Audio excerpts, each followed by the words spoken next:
নমস্কাৰ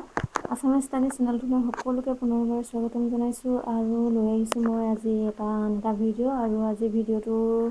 আৰম্ভ হৈছে মাধৱদেৱৰ ওপৰত প্ৰথম মাধৱদেৱৰ ওপৰত আৰম্ভ হৈছে আৰু প্ৰথম প্ৰশ্নটো আছে আজি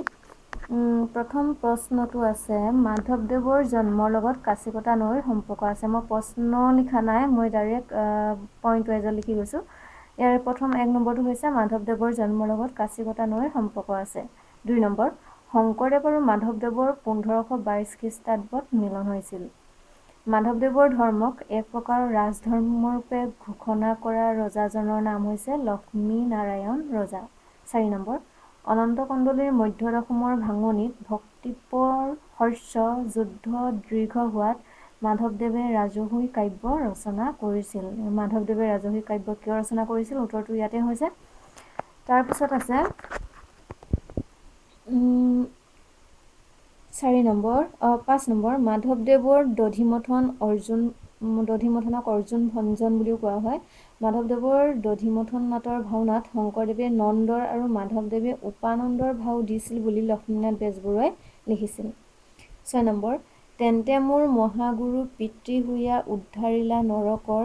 দিয়া ভক্তি দান পালন্ত পোখন্ত পুত্ৰত কৰি বিস্তৰ জন্ম ৰহস্য পুথিত মাধৱদেৱে শংকৰদেৱক কৈছিল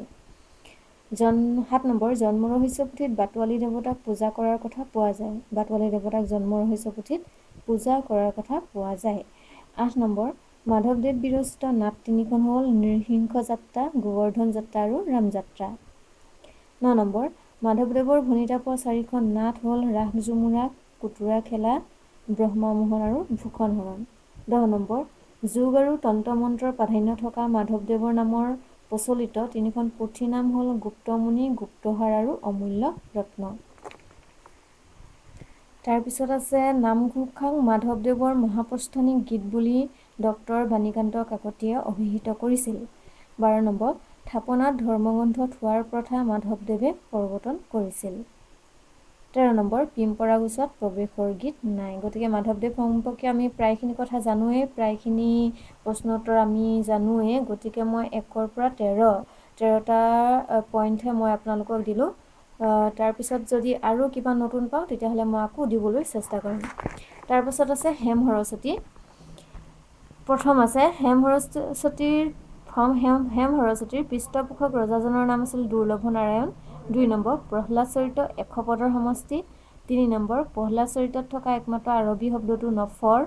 4 নম্বৰ প্ৰহ্লাদ চৰিতক বৈষ্ণৱ ধৰ্মৰ প্ৰথম অসমীয়া পুথি বুলি কালিৰাম মেধিয়ে আখ্যা দিছিল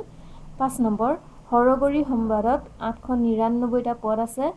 6 নম্বৰ হৰগৌৰী সম্বাদত প্ৰভাৱ পৰা দুখন কাব্যৰ নাম হ'ল কালিদাসৰ কুমাৰসম্ভৱ আৰু কালিকা পুৰাণ গতিকে আজি মই এইটো ভিডিঅ'ত মাধৱদেৱৰ বিষয়ে দিলোঁ আৰু হেম সৰস্বতীৰ বিষয়ে দিলোঁ দ্বিতীয়টো ভিডিঅ'ত মই হৰিবৰ বিপ্লৱ দিবলৈ আৰম্ভ কৰিম যদিহে এই ভিডিঅ'টো ভাল পালে তেতিয়াহ'লে ভিডিঅ'টো লাইক কৰিব শ্বেয়াৰ কৰিব আৰু ছাবস্ক্ৰাইব কৰিবলৈ নাপাহৰিব ধন্যবাদ